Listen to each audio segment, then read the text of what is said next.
Coming up on this edition of The Solo Show. I had to get that scream in at the end. Now that scream, believe it or not, is Ben Burtt screaming. Wow.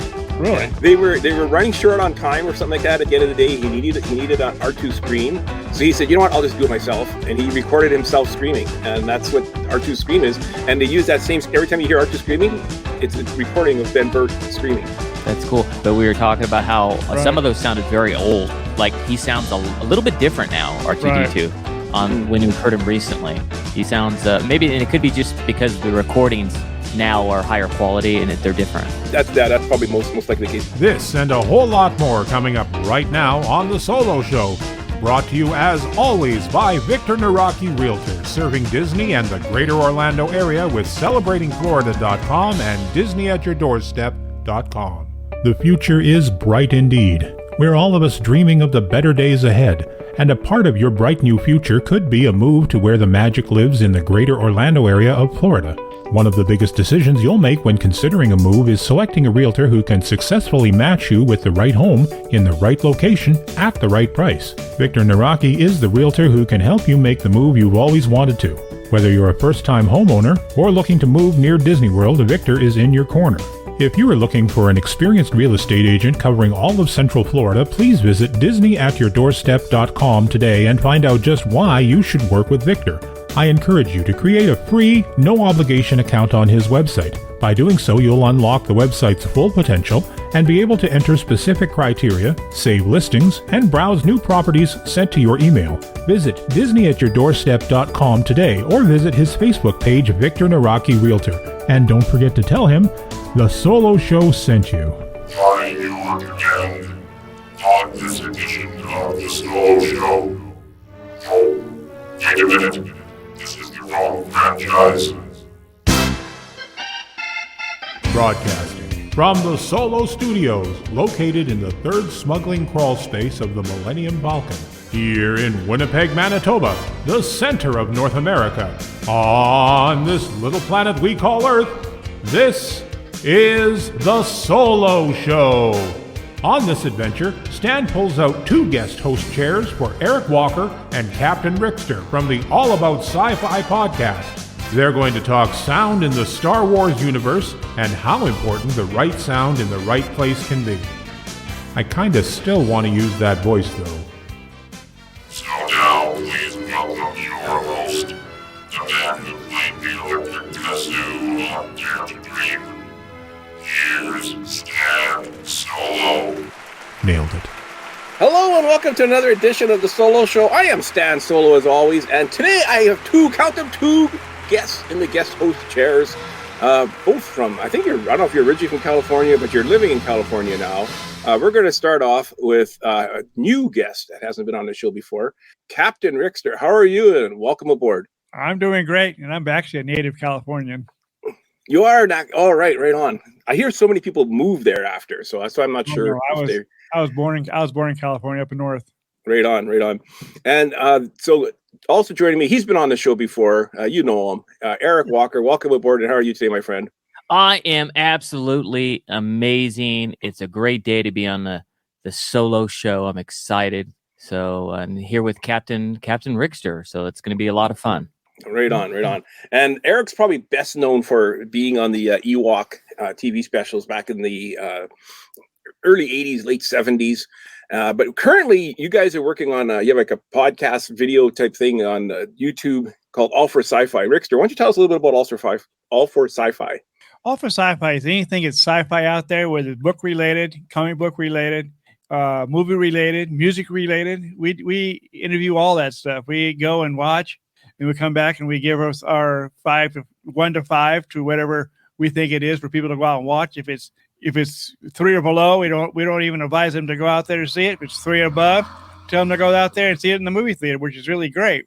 Yeah, no, I mean, the reason why we started All For Sci-Fi was we discovered, out there in all the different fandoms out there, Stan, there's all these different podcast shows like Coffee with Kenobi, or Skywalking Through Neverland, and it's always directly related to that fandom or that genre, whether it's Star Wars, it's Star Trek, or it's whatever the different clubs are. Now there's even the what's that? The Orville. There's a group of podcasts on that. But what I found out was everybody does these niche shows like for that fandom, but there's not something that covers everything sci-fi. And I love sci-fi, so I was thinking, well, I love sci-fi. Why isn't someone covering all of it? So and that's how All For Sci-Fi. That's how we got started. The name, yeah. Exactly. And it's good. What I love is it took Rickster about a year and a half to realize to stop using the exact same numbers that Eric does when you rate a show. Like Eric will give it a 4.5 and then Rickster will give it a 4.5. He goes, why do you give me the same one all the time? You got to come to use your own mind. But now he's using his own mind, and he's actually branching out and doing 4.45 instead. Well, it just goes to show you how close we are alike. We have the same taste. That's why we're friends. So so friends generally like what your other friends like. So and just in society, and this has nothing to do, and it's way off topic, but a long time ago during one of the presidential elections, I think it was the Trump one, because I'm friends with everybody. I don't care if they support Donald Trump, Hillary Clinton, whoever, I'm friends with everybody. I just like everybody. And I don't like to get into politics, but for the heck of it, there was this survey online, and it said, and I challenged all my friends to take the survey, like they're asking them what their political views are. And this is way off topic. But at the end, when you hit submit, it tells you who you should vote for based on your political views and your whatnot. And what was funny is almost everybody had it the opposite. Like my Trump supporter said they should vote for Hillary Clinton. It said I should vote for a Republican. It was like everything was opposite of what all of our views were. And the reason why is because we're all of us as human beings on this planet Earth, which, hopefully one day we could leave this planet. That's another story. But as human beings, we're all really very similar. Yeah. Then we all want to. I remember doing that survey. I think I got Jimmy Carter. That's funny. The peanut farmer, huh? Yeah. yeah, exactly. So anyways, and also Eric, so you're in a band called ACM. Is ACM featuring Eric Walker? Well, no, it's actually we're a duo, Hall & Oates, that type of thing. Air Supply, well, actually they were a duo as well, but Hall & Oates is a good example. It's Eric Walker featuring ACM. So, and I write the music and compose it. A lot of times I will also come up with the name of the song or the direction it's going to take. And then ACM comes on board and he writes all the lyrics, most of the lyrics, unless sometimes I have a little more ideas, but he's responsible for the lyrics, and he's the singer anyway. He's the person singing on all the tracks. I do background vocals as well, but you don't want me singing lead vocals. Yep, that's true. Thank you, Cap Rickster. But so Buddy, and the person who plays ACM stands for Alpha Centauri Man, and he hails from the Alpha Centauri system. He comes from a planet called Centaurus. So since he's from Alpha Centauri and he's a man, he's called Alpha Centauri Man. But the person who plays the character of ACM, his real name in real life, his name is Buddy Mix. So he's been a friend of mine. He used to be a vocal instructor, and he taught voice lessons. In fact, I believe he had the very first video voice lesson that was released in the 80s. It was called Singer's Workout, and it was out for a long. If you look it up, and I helped him make that, and he was my vocal teacher back when I was an actor. Since you were talking about the Ewok stuff, at that time, to be a triple threat, I took voice lessons, I took music lessons and stuff like that. I went to the high school for the performing arts out here, which Josh Groban went to, Anthony Anderson, Jenna Elfman, Fergie from the Black Eyed Peas, Corbin Bleu. I mean, I could go on and on and on. And myself, at the time, I was the only actor that was actually a working actor that went to the high school. But anyway, but he was a teacher originally, and we created this character because there's a lot of age discrimination And that's the real reason why. That was part of the reason why we did it, so we could make him look like this alien, and you don't know his age. Okay, that's interesting. So you guys are going to be performing at Star Wars Celebration coming up. Yes, we're going to be performing during. We're going to be on the podcast stage, performing for the Sky. I think it's the Sky Walking Variety Show. It's hosted by Richard and Sarah Wolosky. They have a podcast called Sky Walking Through Neverland, and so we're going to be performing. We're going to perform our Dare to Dream song, like you mentioned, and we're going to do like a melody of just some of the tracks from the new album, which comes out, by the way, June 3rd. Our album is called Trust Yourself. And it's Eric Walker featuring ACM. Trust Yourself comes out June 3rd. So we're going to perform a variety of those songs, plus the Dare to Dream in a Galaxy Far, Far Away song. Yeah, I want to play a little bit of the Dare to Dream. And the people that watch me on the Grand Circle Tour live show, they're very familiar with it because we often use this as our intro for our countdown timer. But we're going to play just not the whole 3 minutes. We'll play a little bit of it. Here, listen to this.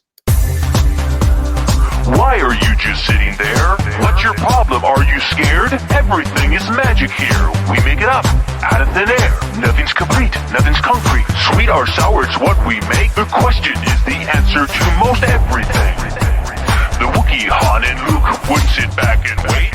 Come on, it's not too late. Clap your hands, stomp your feet, shake your hips, and repeat. Feel the rhythm and the beat. Stroke your hair, get the air.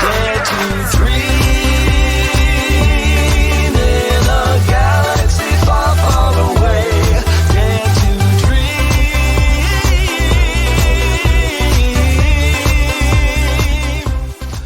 There we go.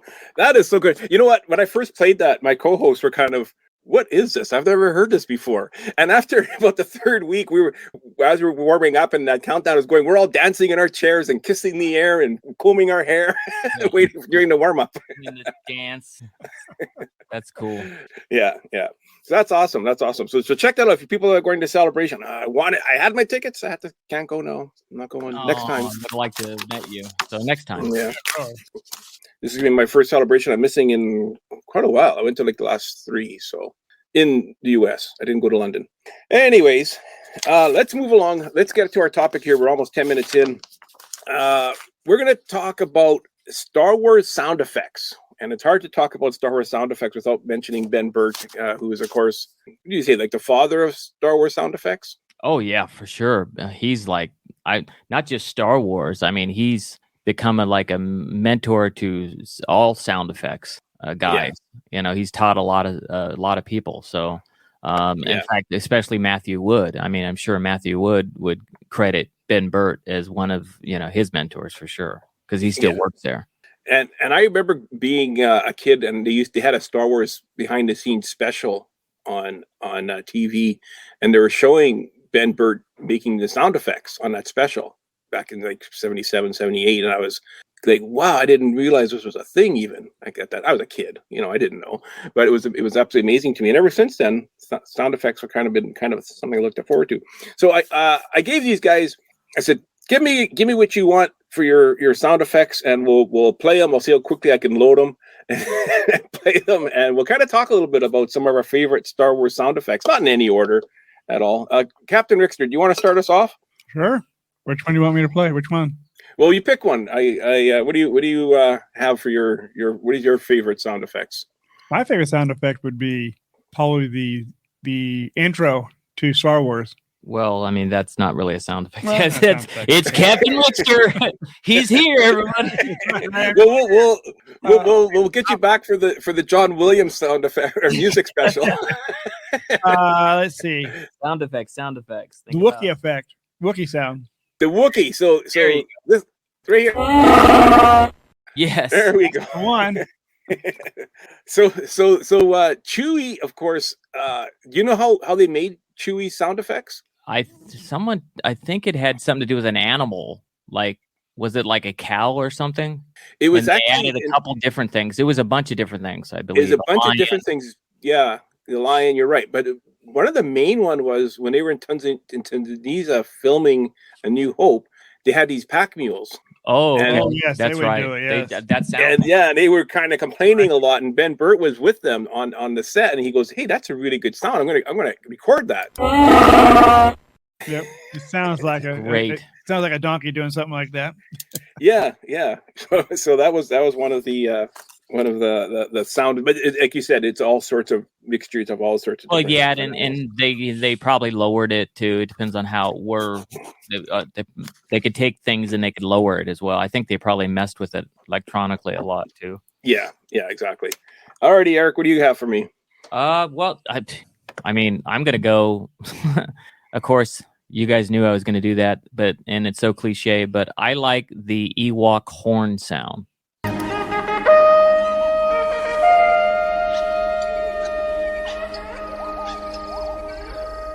Yes, that's it. It's almost like a battle. It's like a battle cry. It also warns people if there's Ewoks, if there's danger. I called Ewoks people. Yeah, you did. It actually warns other Ewoks, if there's danger approaching. I believe it was not only just in Jedi, but in the second Ewok movie, Right. Wicket uses it briefly as well. Yeah, or was supposed to if it didn't make the cut.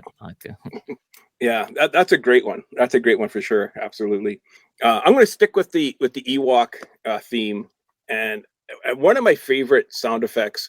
Now it starts off. It's just the Ewok drums, and you hear the banging. It sounds like a regular drum, but there is a scene where they have all the stormtrooper helmets, or all the different trooper helmets lined up, and there's an Ewok duk, duk, duk, duk, duk, across the helmets. Yes, Oh, I yes, remember that. That one. was Yeah, awesome. that was So cool. so listen to this and see if you can hear where he hits the helmets.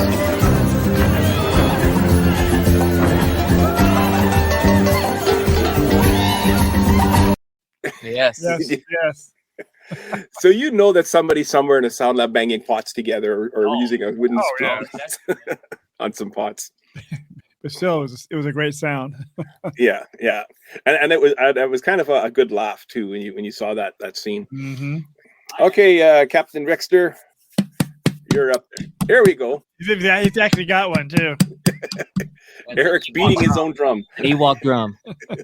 Yeah, I'm beating my own drum. There you go. He does it really good. Sorry, go ahead, Captain Rickster.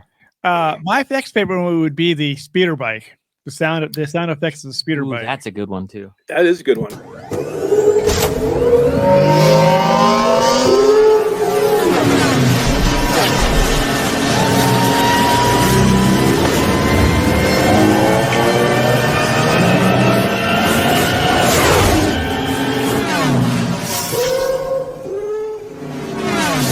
That's excellent. I really like that howling, like the echoing sound as they take off. Right. Yes. It's what I like about it too. And it's kind of almost overrated to a point now. Like they play, I don't know. You find when you're watching Mandalorian or Book of Boba Fett, they play that sound every single time when there's a speeder bike. Right. They do. Yes. Yeah. I think they just make up something different. Yeah. And I believe that was done at basically at a raceway, or no, you know what it was? I think he was in California recording cars going down the highway, and he adjusted the pitch. That the could pitch be and one. whatnot. Yeah. I don't think that was that woo sound at the end. I don't think he got that from there, but he must have added that somehow. Okay, Eric, you have the list there? Yes. I want. My next favorite one. Well, let's stick with something along the same theme since we're talking about that. How about pod racing, like the pod racers? Yeah, that is a good one. The pod racers.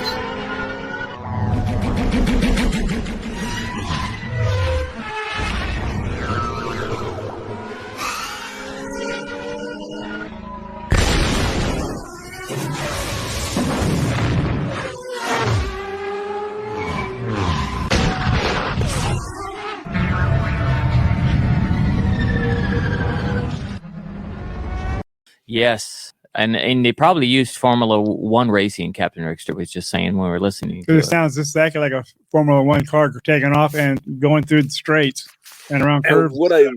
Yeah, that's what it was. And what I love about the pod racers is each pod racer had its own unique sound. Mm-hmm.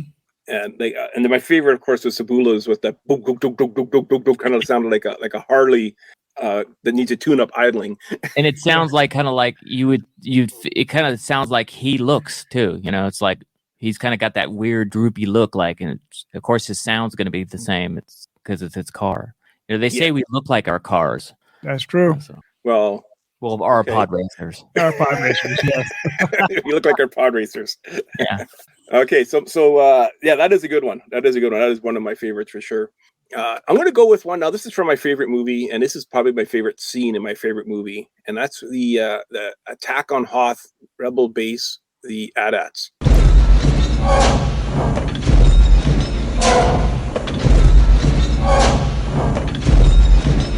Kind of had a musical sound to it, the way kind of like a big giant drum beat, one of those big round, and they just hit it. Sounds like one of those things. Yeah, and that's created from believe it or not, it's like a machine that's used to cut metal, and it cuts metal. Yes, on one side. I see that. Yeah, it does a ka-chunk, and then he also wanted that squeaky sound. You hear that squeaky sound, that kind of. Afterwards, I'll play just a little second of it. Yeah, I hear extra.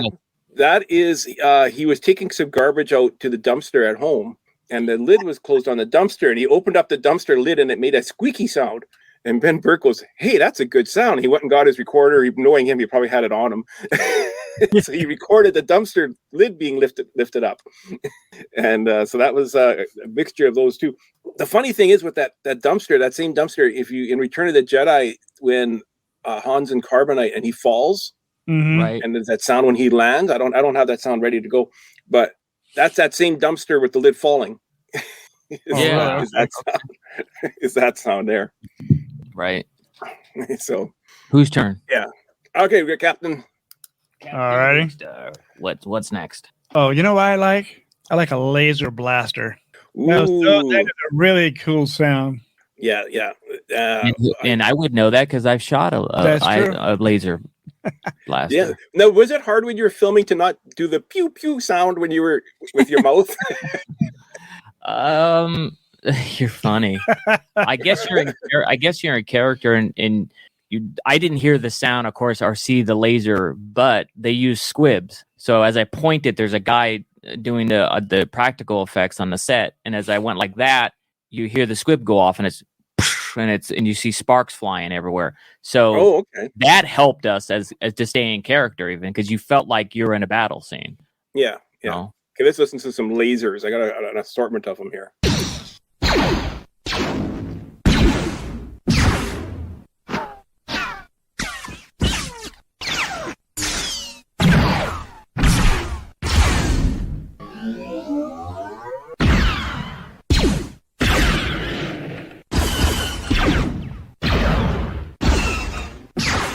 Cool. Yeah. So we all know how they do. We all know how he did that sound, right? Because go ahead. Tell us that. Is that the one that's done with the slinky? Slinky, yeah.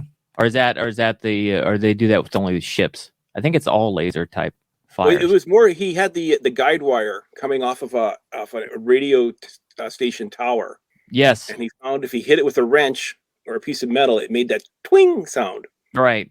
Yeah, I thought it was a slinky thing. It sounds like a slinky sound too, because the way some of them were off going, shooting. Now, what's really cool about that was the exact same. There's a very famous, and he actually filmed himself recording that sound. And I'm not sure if it was for that special I was talking about earlier or not, but that was the sound and that video was what kind of got me into sound effects. Was that very, very video of him whacking the radio antenna with the wrench. The wire was metal, right? Made a weird sound. Yep. Now the funny thing is, when I was probably in grade 4 or grade 5, our schoolyard there's a rocky area with a bunch of rocks, and there's school gym on the outside wall. Gym was brick, and I'm not sure what it was, how the audio was, because there was a farmer's field off to the behind the school. But we would throw rocks to that brick wall. It would make that exact same laser sound. And the harder you threw or the different size rock you throw would adjust the pitch of the sound. So yeah, that brings back memories every time I hear the laser sound. It's just on its own. Okay, Eric. And you wonder how many other sound effects guys just looked for and stole them and put them in their movies, right? Oh, that's what everybody does now. Well, they just millions. synthesizers and all that now. Yeah, so they're available. Okay, let's. Well, I had one that I was thinking about doing, but I'm going to change my. So I want to do it in our favorite ones in order, type of thing. Okay. So if no one picks it, I'll save this one for the next one because I saw one that is more favorite than the one I almost chose. So let's go ahead and choose. And you have it in here as a Jango Fett seismic charge, but I think Boba Fett probably has used it as well. Yes, yeah, Boba Fett later on used it. You're right. But I love that. This is one of my favorites. Seismic charges. Stand by.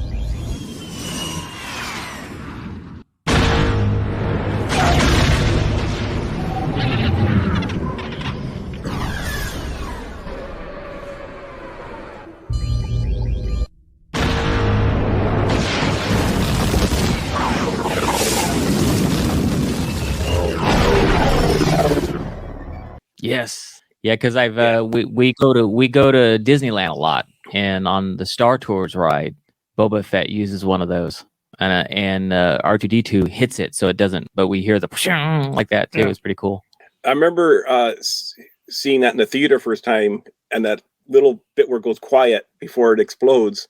My brain immediately went to something wrong with the film. Did you experience that as well? Well, I mean, yeah, it kind of the way it hits you, it's like it almost makes your heart stop beating, like boom, If you're in a theater that has great sound. That's true. A theater has great sound on those sound effects. Yeah, absolutely, for sure. Okay, I'm gonna stick with ships, and I'm gonna go with the TIE Fighter flyby sound.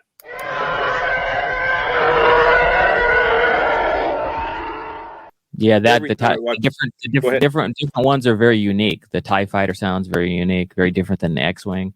That's what you love about Star Wars. Yeah, for sure. Rick, was that one of your favorites too, or what's your thoughts on the TIE Fighter sound?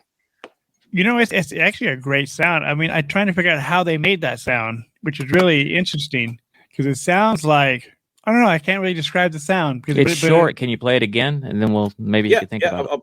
Yeah.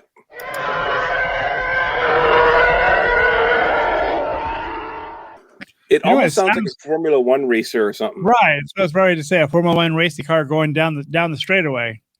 Yeah. But he tweaked it somehow though. Yeah, he definitely tweaked it. It's not like changed the pitch maybe. The pitch is a little higher than the normal Formula One racer going down the street, down the raceway. That's what I know. I think he tweaked it, but I think it is a race car again. Yeah, that's what I believe too. And you know what?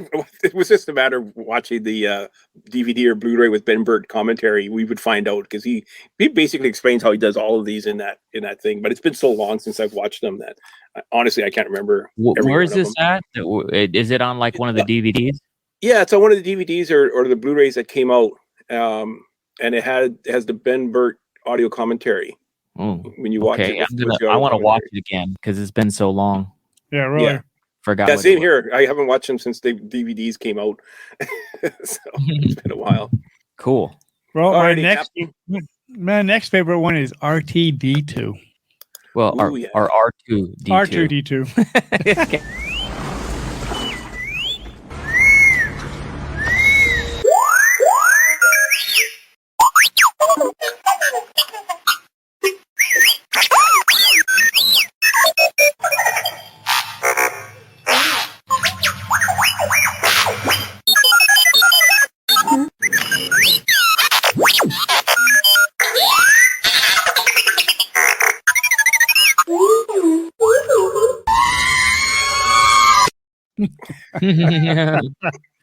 I like that last thing. I had to get that scream in at the end. Now that scream, believe it or not, is Ben Burtt screaming. Wow. Okay. Really? But they were running short on time or something like that. At the end of the day, he needed an R2 scream, so he said, "You know what? I'll just do it myself." And he recorded himself screaming, and that's what R2's scream is. And they use that same every time you hear R2 screaming, it's a recording of Ben Burtt screaming. That's cool. We were talking. I don't know if you heard me say it. I don't know if our mic's mute when you play. No, the mic's quieted when it. Yeah. Okay, but we were talking about how some of those sounded very old. Like he sounds a little bit different now, R2D2, on when we've heard him recently. He sounds maybe, and it could be just because the recordings now are higher quality and they're different. Could be, yeah. So, yeah. That's probably most likely the case. But what a classic character and what a classic sounds like. Oh, he is definitely classic. Yeah, and it just gives R2 so much personality. That's what I was gonna say. You feel like he's a person, not like he's a droid. Yeah, exactly.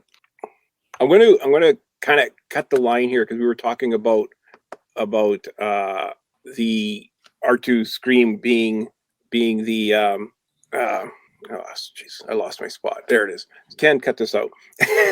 I'm gonna cut the line here, and just I'm gonna do an extra one because that R2 scream is used.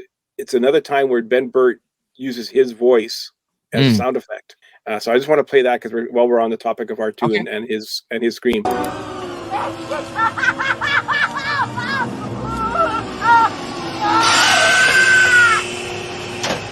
Yeah, the Gankor torture.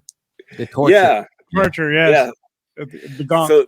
So the gonk getting tortured, it was the same type of situation where he needed a scream and he goes, well, it worked last time. I'm just going to do it again. And that laugh and that scream is Ben Burtt doing it in Jedi for the gonk.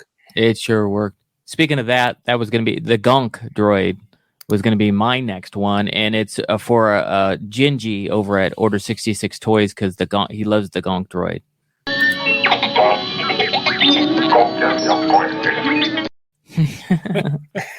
Gonk is my favorite. Yeah, he's cool. Yeah, I'm a huge Gonk fan as well. If I had a mouse droid, but I don't see you have the mouse droid. Yeah, I didn't get the mouse droid, but yeah, absolutely. The Gonk droid is it's typical Star Wars. Yes, it's awesome. That is a good one. I'm not sure exactly how that one was made. I'm assuming the same way they did the droids. I'm not even sure how they did all the droids. Just sound from wherever they can get, pretty much. Probably, yeah. And then just mixing it with other sounds and maybe some synthesizers at the time, or actually probably not too much of that. Maybe now they could do that, but back then synthesizers were just starting. Yeah, so. Yeah, exactly. That is a great one. And the Gonk is one of my favorites as well. Okay, next I'm going to go back to Hoth, to my favorite movie, my favorite scene, and a creature sound of the Tauntaun. Hey, steady, girl. Hey, what's the matter? You smell something?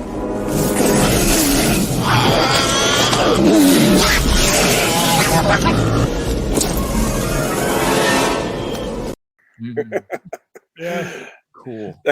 That kind of as he dies, it cracks me up every time for some reason. I'm not sure why.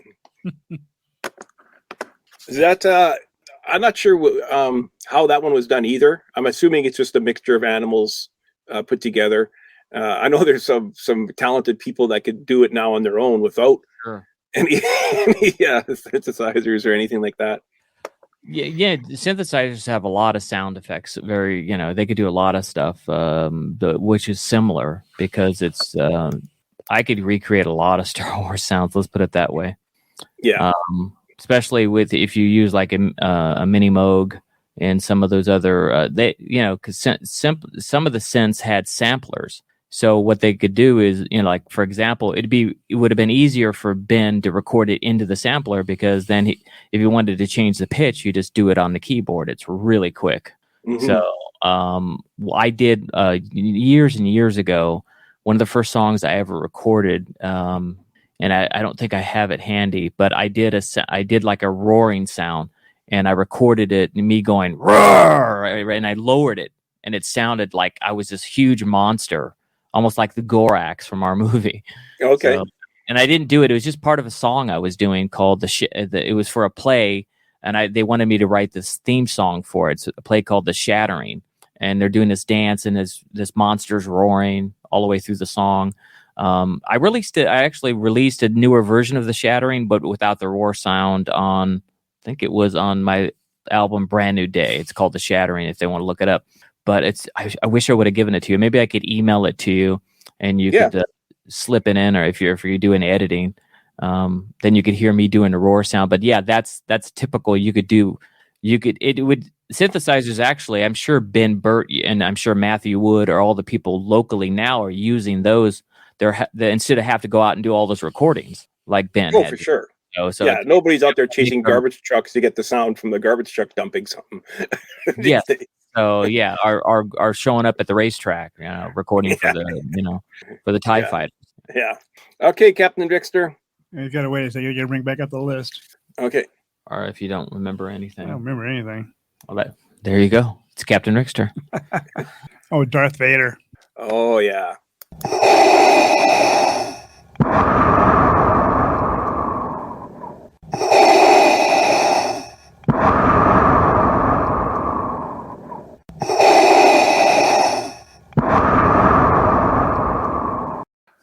That's basically heavy breathing. He's asleep. Someone's asleep. Or they're on like a ventilator. Ventilator, yeah. Yeah. So that was actually it was scuba equipment. Ooh. And he had like a scuba tank, and he put a little microphone inside a scuba tank and breathed into it, creating that kind of part of the sound. Mm-hmm. And he actually still has that in his office, that scuba tank. That he recorded the original Darth Vader breathing on. He still keeps it in his office or in his home. He never got rid of it. Ben Burtt. Interesting. That's awesome. And again, that's like such a classic sound. Oh yeah. And who would think of adding something like that? Like you're going to have a villain, and it's like, well, let's make him hard to breathe. Like who comes up with that? And it just works. That was his idea. Yeah. Basically. Alrighty, Eric. Okay, let's. Who doesn't want to have these? They use of course the Jedi or the Sith. They love a lightsaber.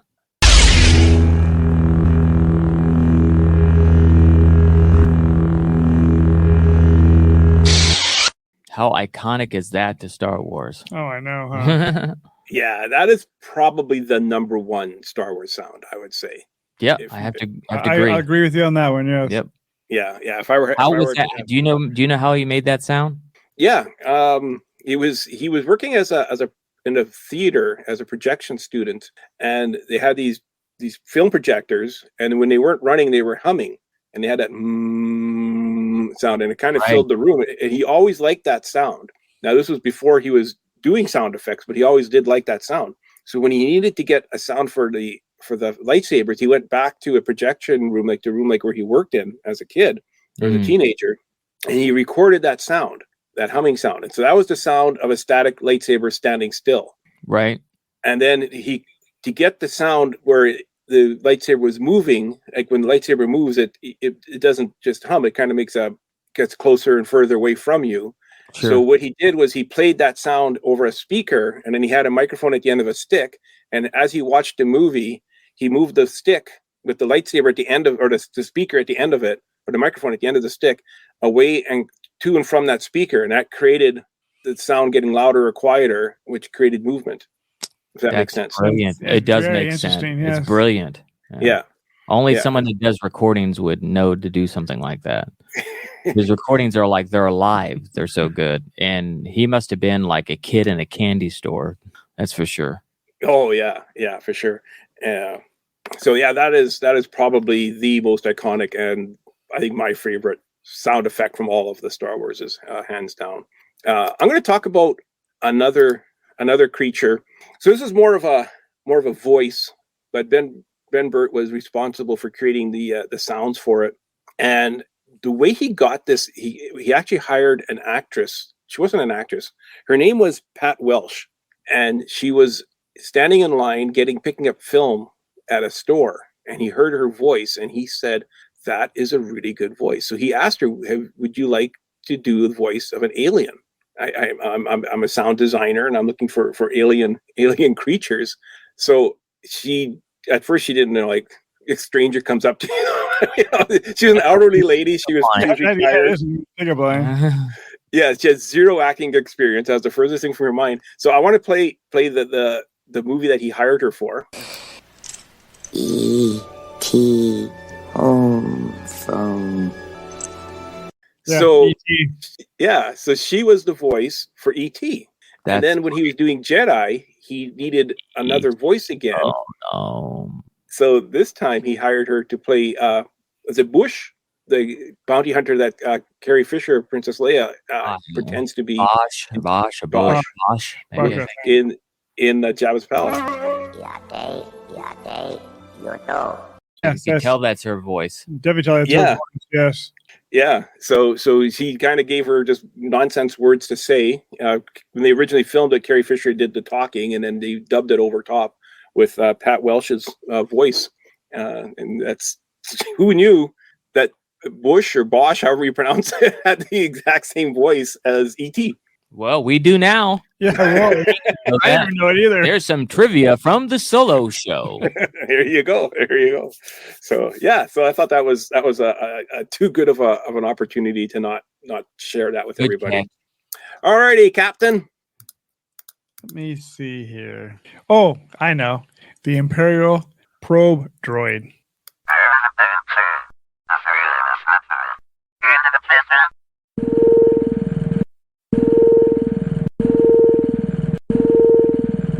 Yeah, such a good sound. Yes, it is. Have you been on the rise of the Resistance ride at Galaxy's Edge? Yeah, where you go and they try to pretend the thing says something to the probe droid so you get away. That was pretty cool too. It was pre-COVID since I've been, but it's a part of the ride where you come up on top and the probe droid stops you and is like looking at you, and then yes, pretty quick though. But it's love even I got the bigger one too on the Black Series one. I love probe droids. Yeah. Again, it's such an iconic sound that is, when you hear it, you know that's the probe droid. Yep, for sure. Alrighty, Eric. Okay. Well, you did the TIE fighter. Do you have do you have an X-wing, or did you not load that one? No, I don't have an X-wing, but I do have a TIE fighter crashing sound, which is a very unique sound. Okay, let's see. Hear a TIE fighter then crashing.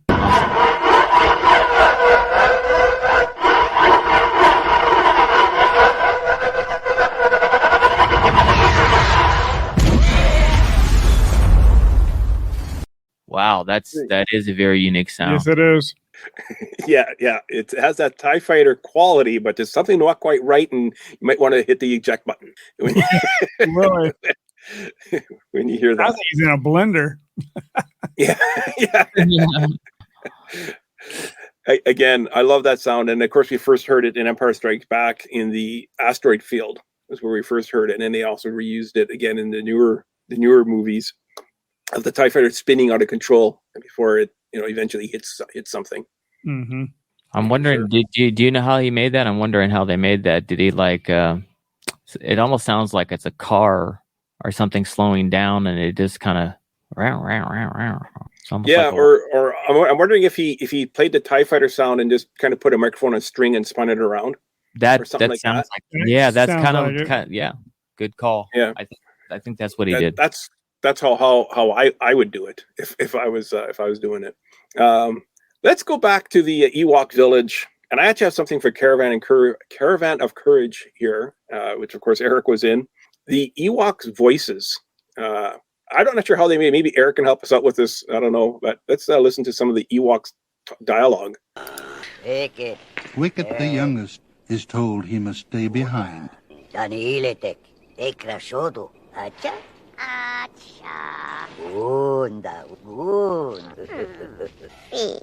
Ooh, he just said the Ewok word for. Yeah, you did.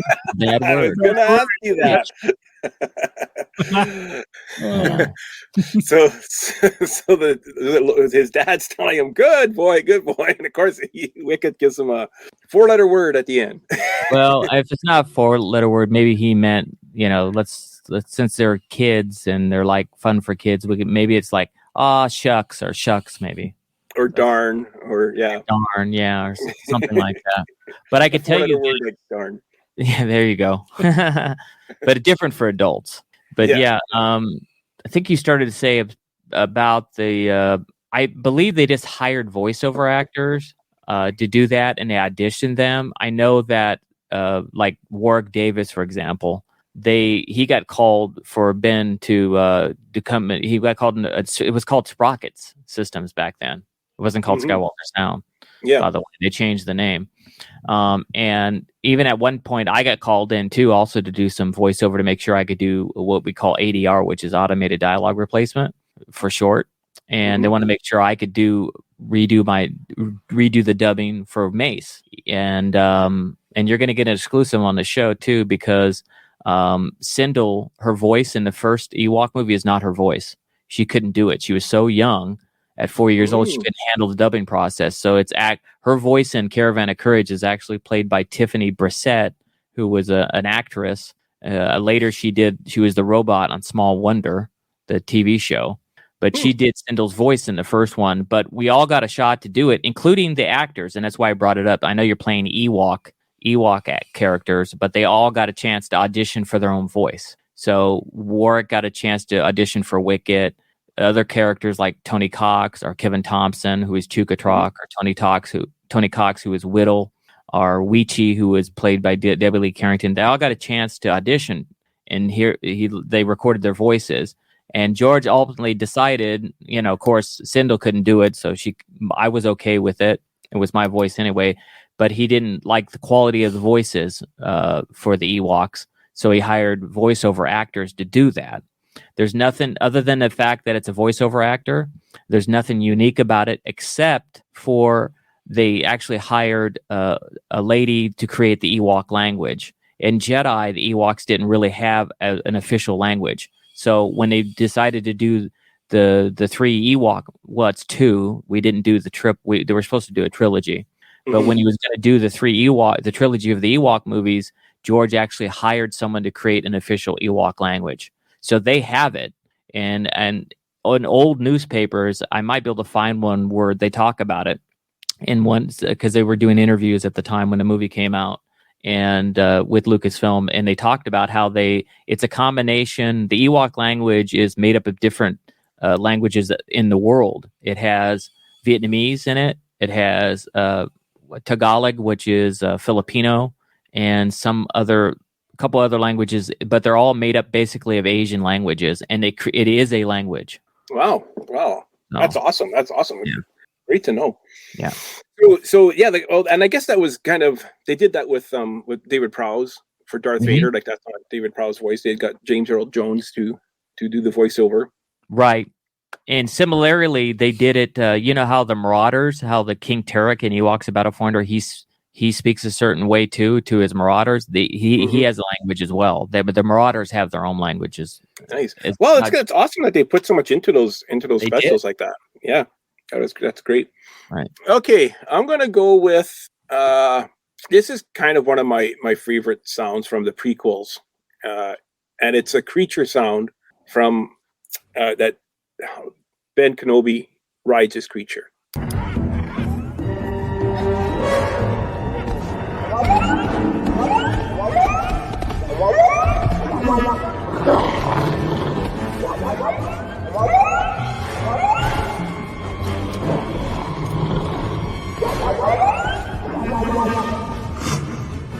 And what I love about it, that's the Boga, of course.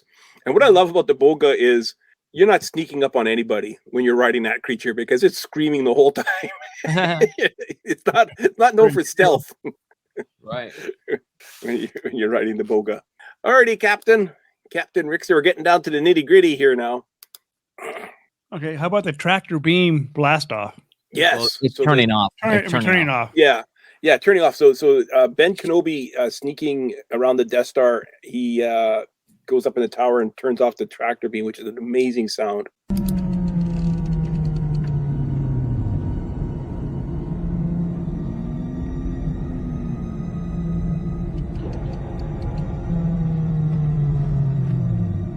Interesting. Yeah, I'm not sure how they made that sound. It's like a humming sound, eh? It's like an engine. They bring it down an engine, and it hums it hums when it comes down that way. Yeah. Maybe.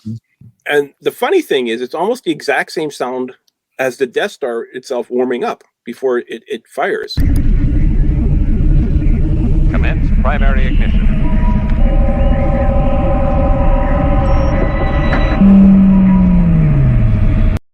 These are definitely synthesizer type sounds from the 70s. Yeah, yeah. So they did use synthesizers, I think, but Mhm. like earlier versions of them. Most likely, yeah. But that is a great sound, and every time I watch the original New Hope, I love that ooh kind of sound that's going there.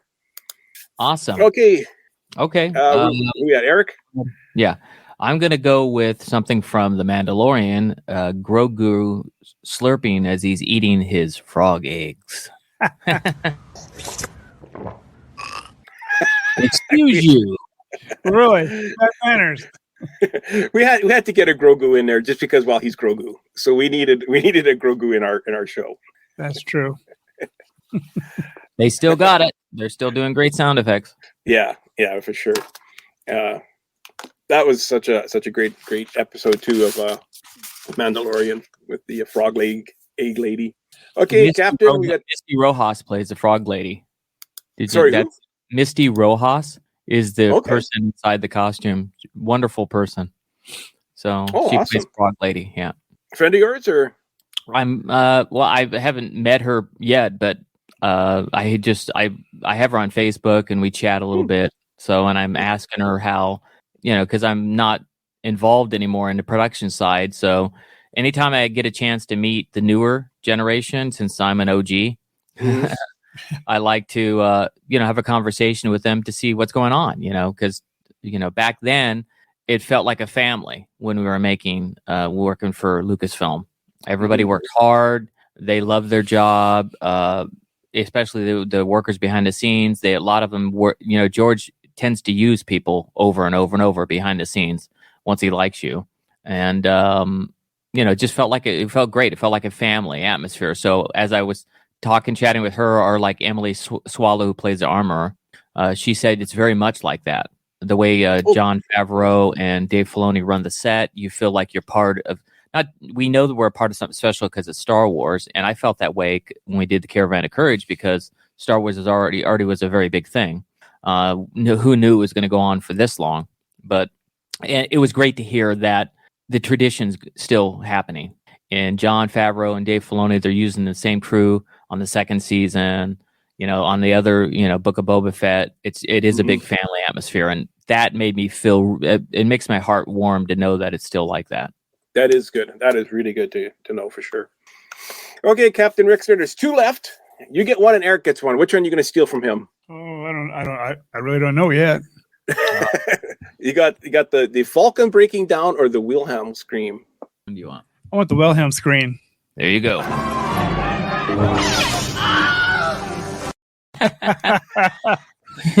that him screaming again?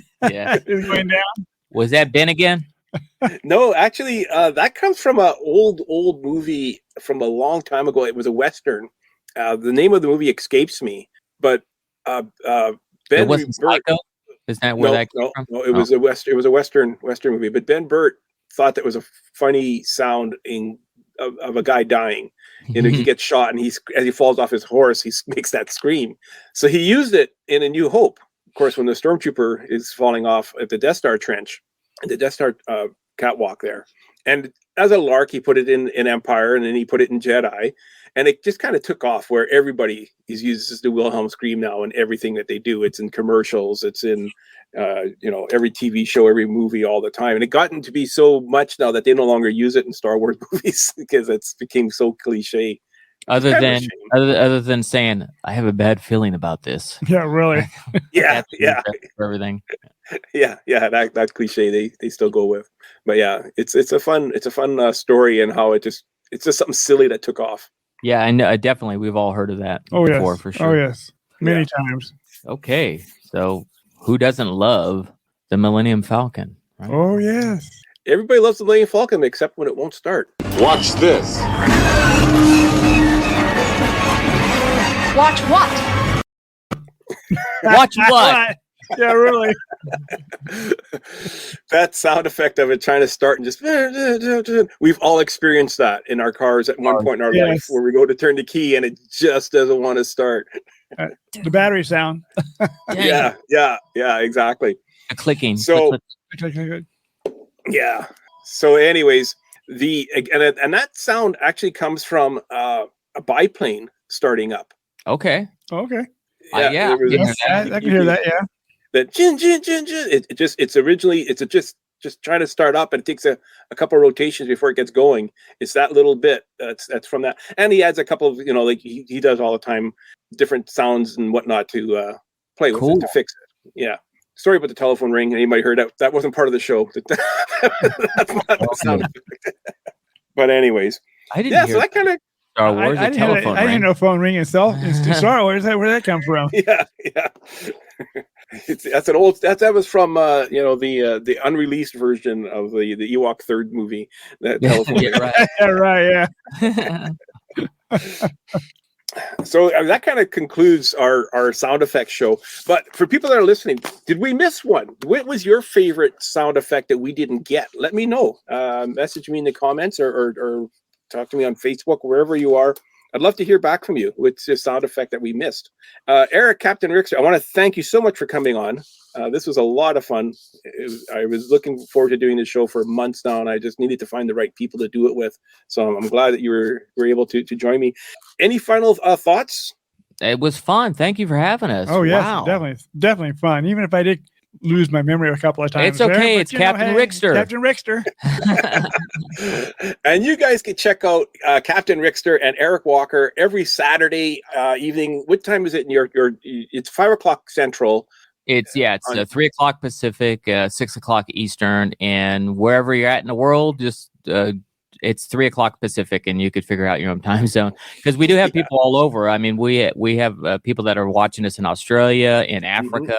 So check us out, because we're going to be reviewing the latest sci-fi shows that are out. Like we're doing Moon Knight right now. We're of course doing Halo, and the Star Trek Picard season 2, which has now been picked up for season 3.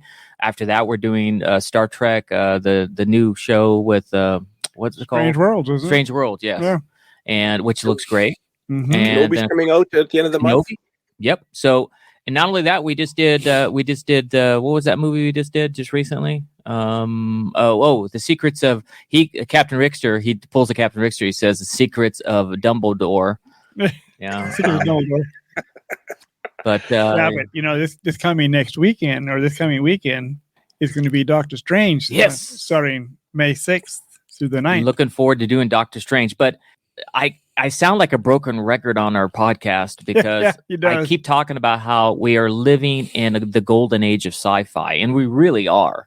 Think about how much sci-fi stuff's coming out now. So, and since I'm a lover of everything sci-fi and I'm a geek at heart, I love it. So come and join us, and you'll hear myself and Captain Rickster's funny euphemisms and bumbling, and he even gets me to bumble as well. And I definitely know how to stutter real good. He gets me going too. So and have some fun with us. And on occasions we're going to be doing giveaways too. Like May the weekend that we do the May the 4th episode, we're going to be giving away a Black Series, a toy. So just answer the question correctly, and you might win it. It's free. So. Yeah. Right on. And you're heading out to Germany too soon, I hear, in London or something like that? You're going to be... Yes. Well, All For Sci-Fi and myself, we're going to be in Germany at FedCon, and JediCon, which is the big convention in Germany. It's in Cologne. So we'll be there the weekend of June 3rd.